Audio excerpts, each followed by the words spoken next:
क्या समय में यात्रा सच में संभव है? क्या हम बीते हुए वक्त में सच में जा सकते हैं?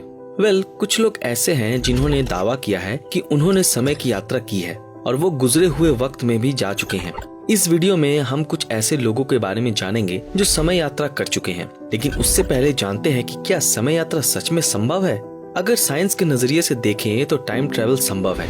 एल्बर्ट आइंस्टाइन की थ्योरी ऑफ रिलेटिविटी से हम टाइम डायलेशन के चलते टाइम ट्रेवल कर सकते हैं, लेकिन टाइम ट्रेवल की ज्यादातर थ्योरीज हमें भविष्य में ही टाइम ट्रेवल की इजाजत देती है। इसका कारण है समय हमेशा आगे की ओर यानी कि फॉरवर्ड डायरेक्शन की ओर ही चलता है और इस वजह से टाइम डायलेशन केवल फॉरवर्ड डायरेक्शन में ही संभव है।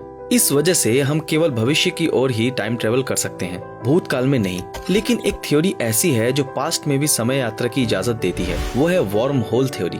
वर्म होल्स के द्वारा हम पास्ट में समय की यात्रा कर सकते हैं, लेकिन साइंटिस्ट अतीत में समय यात्रा के नाम से ही दुविधा में आ जाते हैं। उसका कारण है बदलाव। क्या समय में पीछे जाकर अपने द्वारा की गई गलतियों को ठीक किया जा सकता है? यही वो सवाल है जो वैज्ञानिकों को परेशान करता है, और यही वो सवाल है जो अलग अलग पैराडॉक्स यानी विरोधाभासों को जन्म देता है। जिनमें से दो पैराडॉक्स बहुत ही ज्यादा फेमस है, जिनमें से एक है ग्रैंडफादर पैराडॉक्स और दूसरा है प्री डेस्टिनेशन पैराडॉक्स।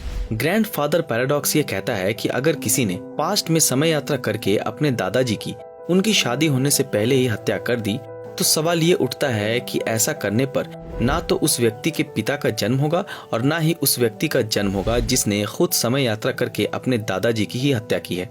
तो सवाल ये है कि जिस व्यक्ति का जन्म ही नहीं हुआ, वो व्यक्ति कैसे समय में पीछे जाकर अपने दादाजी की हत्या कर सकता है। ये पैराडॉक्स पास्ट में समय यात्रा की संभावनाओं को खत्म कर देती है। और दूसरा प्री डेस्टिनेशन पैराडॉक्स इससे भी ज्यादा खतरनाक और दिमाग को चकरा देने वाला है। तो आगे की बातों को जरा ध्यान से सुनना, कहीं ऐसा ना हो कि इस पैराडॉक्स में आपका दिमाग ही घूम जाए। प्री डेस्टिनेशन पैराडॉक्स में समय का कोई भी ओरिजिन नहीं होता। कहने का मतलब प्री डेस्टिनेशन पैराडॉक्स में समय एक ऐसे लूप में चलता है जिसका ना तो कोई अंत होता है और ना ही कोई शुरुआत। बोला था ना, दिमाग को खोल कर सुनना। घूम गया ना दिमाग?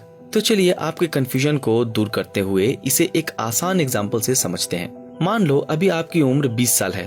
एक दिन आप रोड से जा रहे हो और आपकी मुलाकात एक अनजान व्यक्ति से होती है। वो अनजान व्यक्ति आपको एक किताब देता है और बोलता है कि इस किताब में टाइम मशीन बनाने का फॉर्मूला है, इस किताब को जरूर पढ़ना। ऐसा कहकर वो व्यक्ति वहाँ से चला जाता है।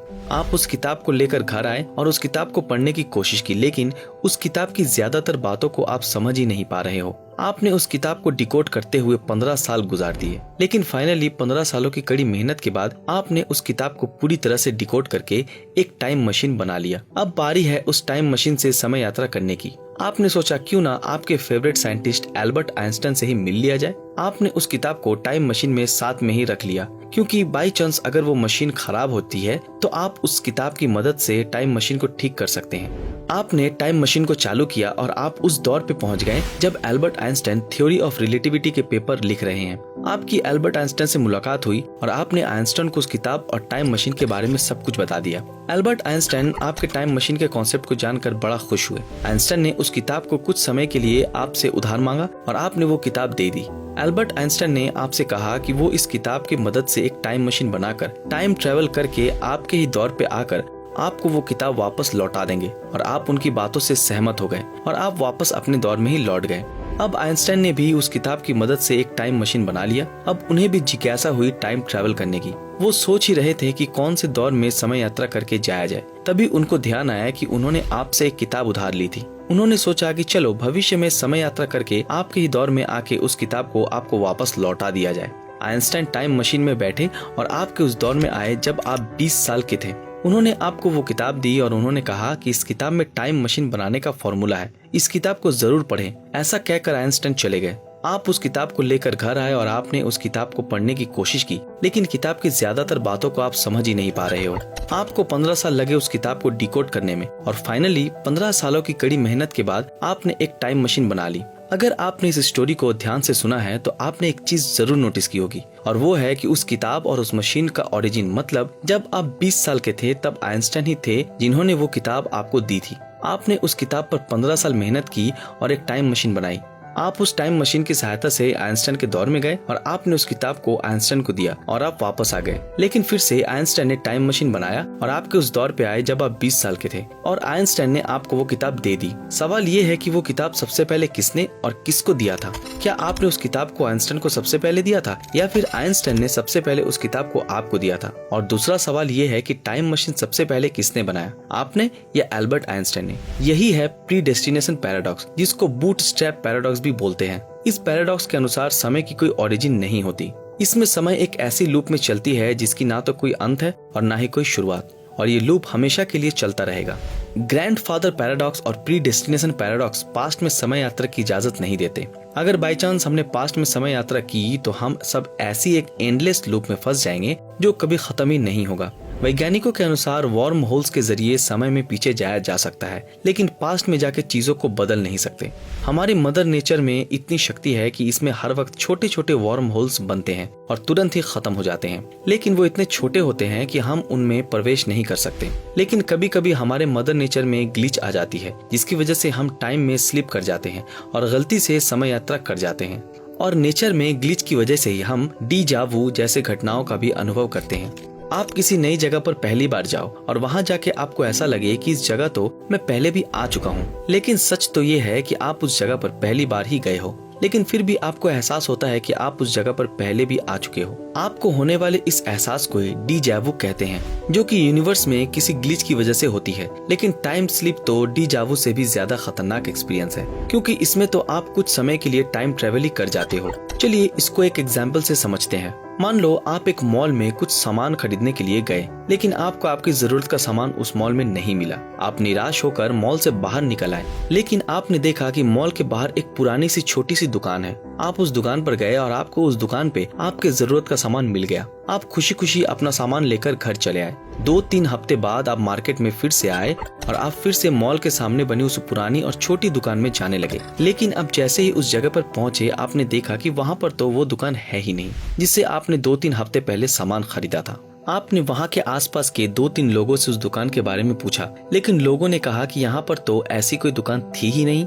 अब आप परेशान होते हो क्योंकि सच में आपने उस दुकान से सामान खरीदा था, लेकिन वो दुकान तो है ही नहीं। आप परेशान होकर वहाँ पे रहने वाले बुजुर्ग लोगों से पूछते हो। वो बुजुर्ग आपको बताते हैं कि आप जिस दुकान के बारे में बात कर रहे हो वो यहाँ थी, लेकिन वो आज से 30 साल पहले। आप ये सुनकर हैरान हो जाते हो। यही है टाइम में स्लिप। कभी कभी यूनिवर्स में ग्लिच के चलते हम टाइम में स्लिप कर जाते हैं और टाइम ट्रेवल कर जाते हैं। तो चलिए अभी जानते हैं उन लोगों की सच्ची घटनाओं के बारे में जो टाइम में स्लिप कर गए, जिसकी वजह से उन्होंने समय यात्रा का अनुभव किया। हॉकयार्ड नॉर्डक्विस्ट स्वीडन में रहने वाला एक व्यक्ति है। ये दावा करता है कि भविष्य में समय यात्रा करके आ चुके हैं। उन्होंने बताया कि 30 अगस्त 2006 के दिन जब वो घर पहुंचे, उन्होंने देखा कि उनकी किचन में सिंक टैंक से पानी लीक हो रहा है। उन्होंने लीकेज को बंद करने के लिए टूल्स लिया और सिंक कैबिनेट खोला और वो कैबिनेट के अंदर घुस गए। कैबिनेट के अंदर उन्हें चमकदार रोशनी दिखाई दी और वो रोशनी के पीछे चलते चले गए और उन्होंने देखा कि वो उस रोशनी में चलते चलते उसी किचन में वापस आ गए हैं। और जैसे ही वो उस रोशनी से बाहर आए, उनके सामने एक 70 साल का बूढ़ा इंसान खड़ा था। नॉर्डक्विस्ट इस दृश्य को देखकर बड़े हैरान हुए, क्योंकि उस 70 साल के व्यक्ति की शक्ल उनसे हूबहू मिल रही थी। जब उन्होंने आपस में बात की तो नॉर्डक्विस्ट को पता चला कि वो 2042 में है, मतलब वो 2006 से 2042 में समय यात्रा कर चुके हैं। और उनके सामने जो 70 वर्षीय शख्स मौजूद है वो नॉर्डक्विस्ट का ही भविष्य का प्रतिरूप है। नॉर्डक्विस्ट ने अपना मोबाइल निकाला और अपने भविष्य के प्रतिरूप के साथ एक वीडियो रिकॉर्ड की और उन दोनों ने अपने हाथ में मौजूद टैटू को भी कंपेयर किया। नॉर्डक्विस्ट की वो रियल फुटेज आप आपके स्क्रीन पे देख सकते हो। हालांकि कुछ लोग इन्हें एडिटेड फुटेज भी बोलते हैं, लेकिन नॉर्डक्विस्ट का कहना है कि उन्हें इस बात से कोई फर्क नहीं पड़ता कि लोग उनकी बात पर विश्वास करते हैं या फिर नहीं, बल्कि वो इस बात से खुश होते हैं कि उन्होंने समय की यात्रा की और वो अपने भविष्य के प्रतिरूप से मिलकर आए हैं। तो चलिए अब जान लेते हैं कि विज्ञान क्या कहता है, कि उनकी ये बात सच है या फिर झूठ। यूनिवर्स में स्पेस होल एक ऐसी शॉर्टकट होती है जो 2 समय अंतरालों को जोड़ती है।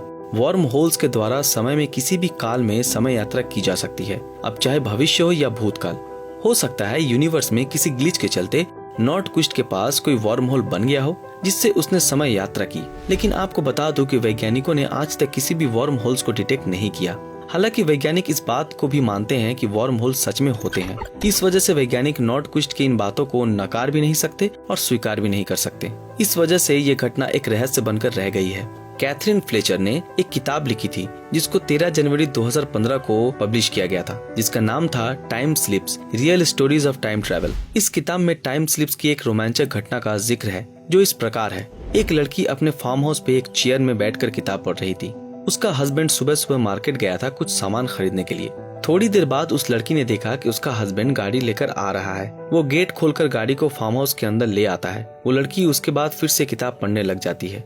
थोड़ी देर बाद उसने जब नजर ऊपर की तो उसने देखा कि ना तो उस फार्म हाउस में कोई गाड़ी है और ना ही वहाँ उसका हस्बैंड है, और फार्म हाउस का गेट भी लॉक पड़ा है। वो लड़की डर जाती है कि उसका हस्बैंड अचानक से कहाँ चला गया। फिर उसे लगता है शायद उसके हस्बैंड को कोई जरूरी काम याद आ गया होगा, इस वजह से वो चला गया। लेकिन इस घटना के 1 घंटे बाद उसने जो देखा उसको देखकर वो शॉक्ड हो गई। उसने देखा कि उसका हस्बैंड गाड़ी लेकर ठीक उसी तरह से आ रहा है जिस तरह से उसने पहले देखा था। उसने ठीक उसी तरह से गेट को खोला और गाड़ी को अंदर ले आया। वो लड़की बेहद ही आश्चर्यचकित थी। ये सीन ठीक वैसा ही था जैसा उसने 1 घंटे पहले देखा था। वो अपने हस्बैंड के पास गई और उसने पूछा कि वो 1 घंटे पहले अचानक कहाँ चला गया था, लेकिन उसके हस्बैंड ने जवाब दिया कि वो तो आया ही नहीं, वो तो जस्ट अभी अभी आया है। खैर जो भी हो, लेकिन थ्योरिस्ट तो इस घटना के पीछे फ्यूचर टाइम स्लिप को ही बताते हैं। Liverpool time slip. ये बात है जुलाई 1996 की, जब फ्रैंक लिवरपूल और उनकी पत्नी केरल यूके की एक भीड़भाड़ वाली स्ट्रीट पर शॉपिंग करने के लिए गए। फ्रैंक डिलोंग्स बुकशॉप नाम के एक दुकान पे जा रहे थे,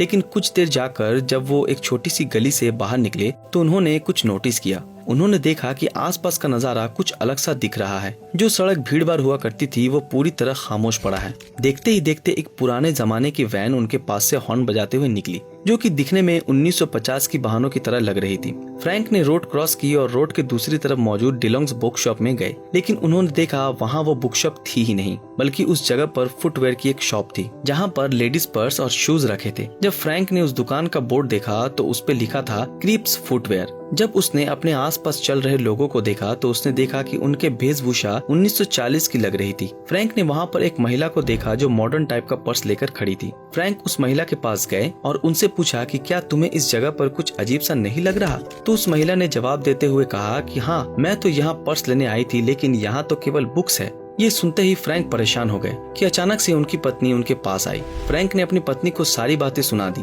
फ्रैंक अपने घर गए और उस जगह के बारे में रिसर्च की तो पाया क्रिप्स फुटवेयर नाम का एक शोरूम 1950 के दौर में हुआ करता था। ये जानकर फ्रैंक को बड़ा आश्चर्य होता है। अब सवाल ये है कि क्या उसने टाइम स्लिप करके समय यात्रा की थी? वेल, थ्योरिस्ट तो इसे टाइम स्लिप की ही घटना बताते हैं। समय समय पर लोग समय यात्रा के दावा करते रहते हैं, लेकिन उनके बातों में कितनी सच्चाई है ये कोई नहीं जानता, और ये बातें एक रहस्य बनकर ही रह जाती हैं। दोस्तों, आज के लिए बस इतना ही। आज का हमारा ये वीडियो आप लोगों को कैसा लगा हमें कमेंट में जरूर बताएं। अगर ये वीडियो आप लोगों को अच्छा लगा तो इस वीडियो को लाइक और ज्यादा से ज्यादा शेयर जरूर करें, और जिन लोगों ने हमारे फेसबुक पेज ब्रीदिंग नॉलेज को फॉलो नहीं किया वो तुरंत फॉलो कर दें। तो फिर मिलेंगे आपके साथ अगले वीडियो में, तब तक के लिए अलविदा।